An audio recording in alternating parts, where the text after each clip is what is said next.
class 9 ছাত্ৰ ছাত্ৰীসকল last ভিডিওতে তোমালোকে চালানে তোমালোকক মই এটা অংক কৰিবলৈ শিকাইছিলো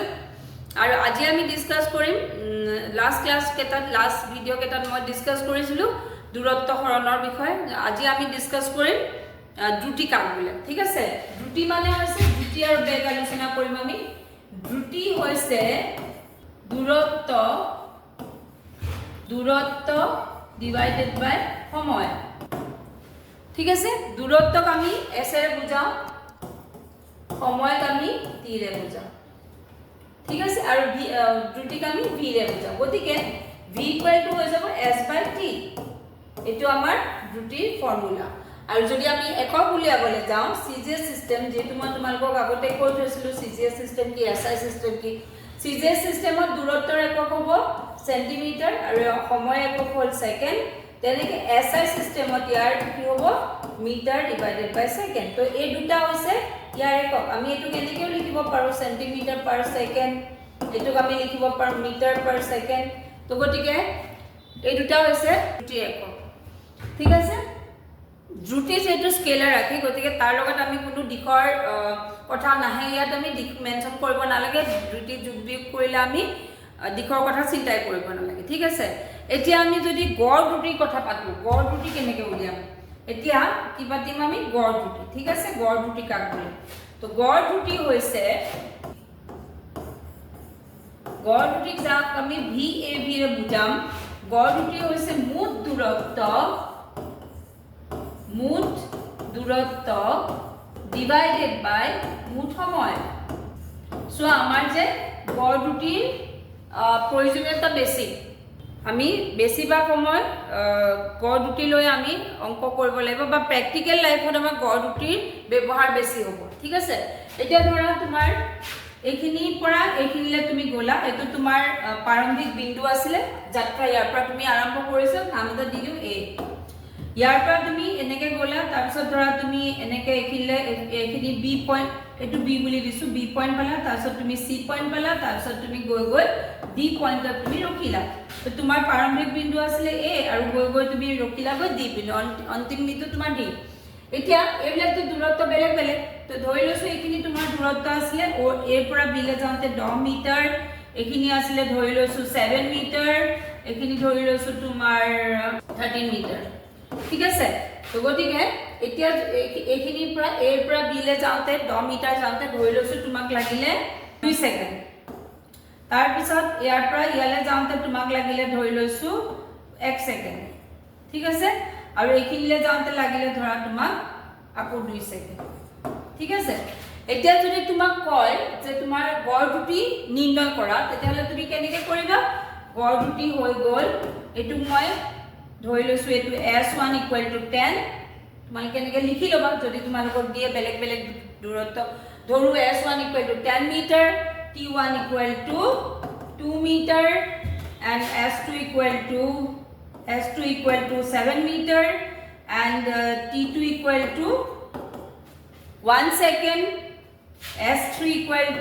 13 meter edu 3 আৰু t3 = 2 second এনেকে লিখি লব তোমালোকে মই ইয়াতে লিখি দিছো তোমালোকে ধৰু বুলি ভালকৈ লিখি লবা তাৰ পিছত আমি কি উলিয়াব লাগে মুঠ দূৰত্ব আমাৰ ইয়াত কেনেকৈ ওলাব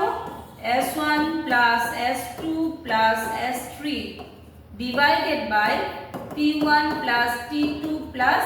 t3 ঠিক আছে এতিয়া এখিনি আমি যেটা যোগ কৰিম আমি কিমান পাম এটো কিমান আছে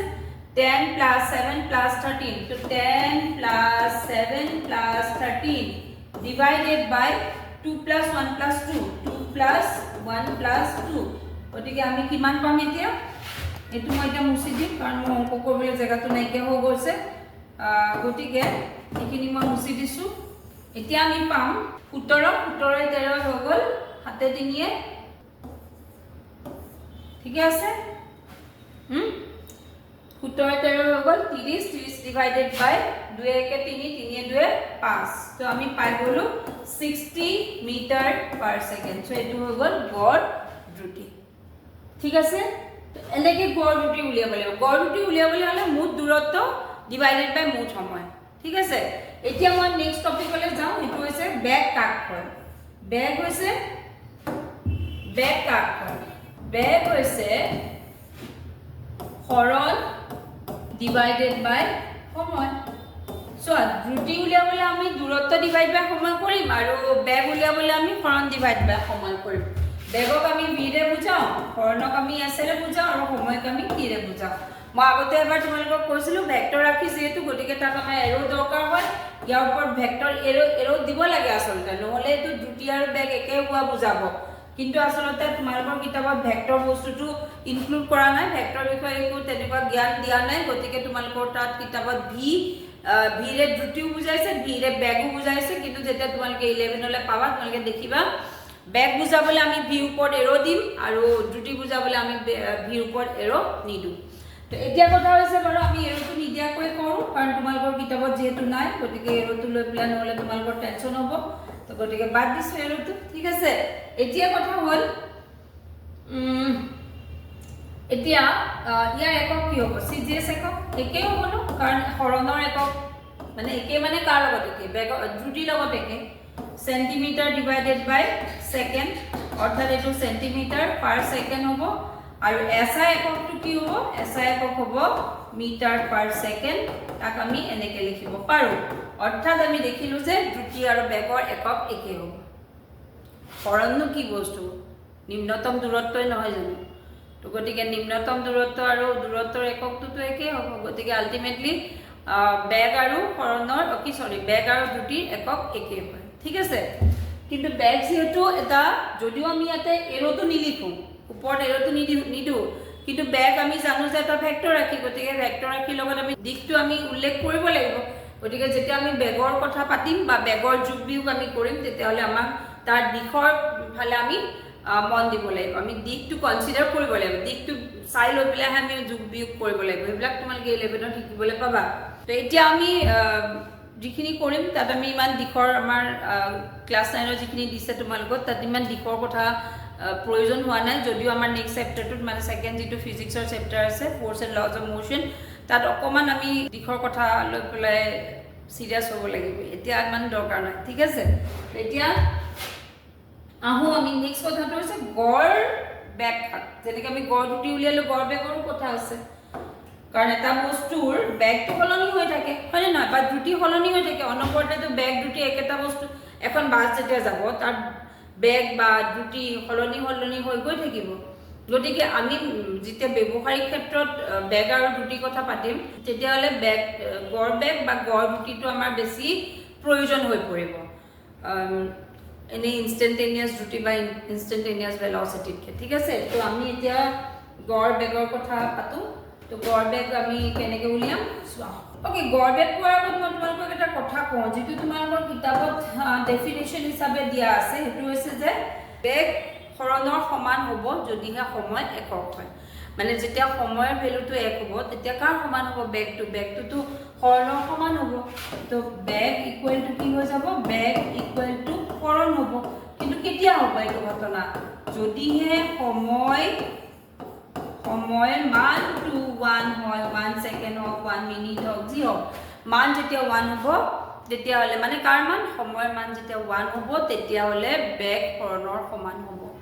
তো গতিকে ইয়াৰ মিনিংটো কি এটো মানে আমি লিখিম কি ভাবত এটো এনেকে লিখা হৈছে কিতাপত তোমালোকৰ দিয়া আছে যে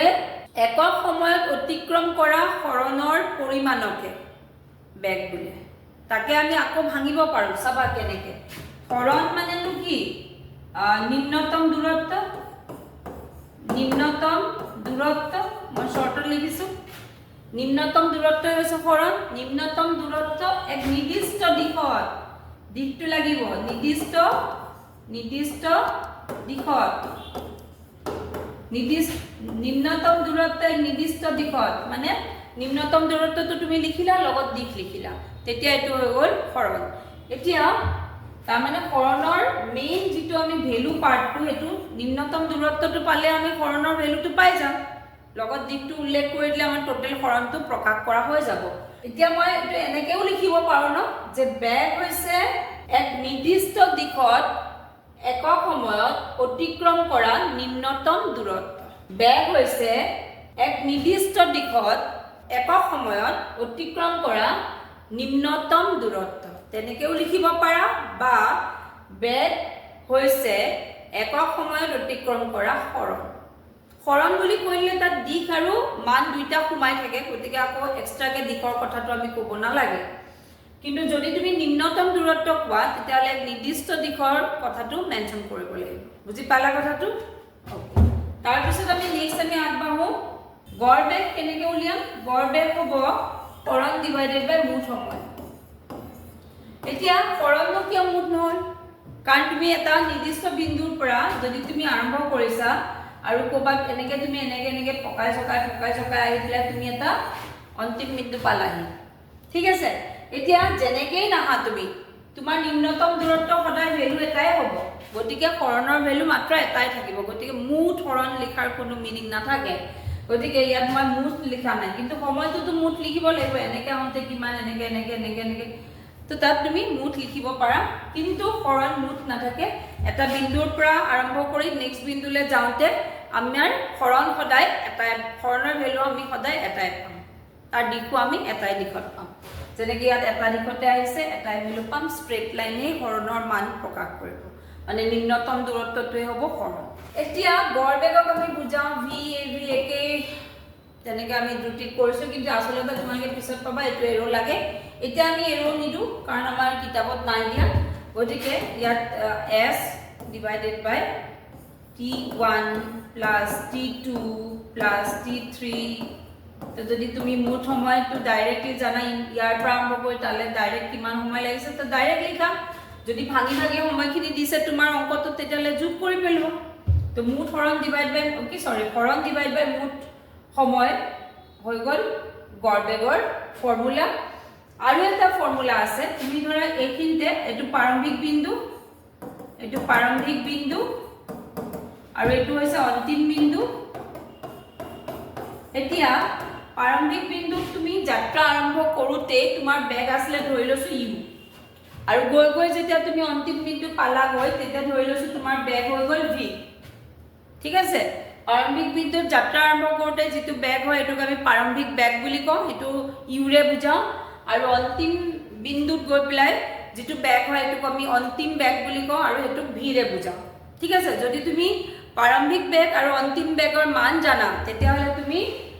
গড় বেগ উলিয়াবলৈ এইটো ফৰ্মুলাও ব্যৱহাৰ কৰিব পাৰা u plus b divided by 2 this is also' গড় বেগ চ' অৰ্থাৎ আমাৰ গড় বেগৰ বাবে দুটা ফৰ্মুলা আছে এটা যদি আমি সৰণ জানো সৰণক আমি মুঠ সময়েৰে ডিভাইড কৰোঁ গড় বেগ পাই যাম আৰু যদিহে আমি প্ৰাৰম্ভিক বেগ আৰু অন্তিম বেগৰ মান জানো তেতিয়াহ'লে আমি এইটো ফৰ্মুলা ব্যৱহাৰ কৰিম ঠিক আছে আৰু যিয়ে চোৱা তুমি গড় বেগ হওক বা বেগ হওক তাৰ একক সদায় CGS চিষ্টেমত চেণ্টিমিটাৰ পাৰ ছেকেণ্ড হ'ব আৰু SI চিষ্টেমত তাৰ একক হ'ব মিটাৰ পাৰ ছেকেণ্ড ঠিক আছে ইয়াৰ পিছৰখিনি নেক্সট ক্লাছত okay bye bye will meet again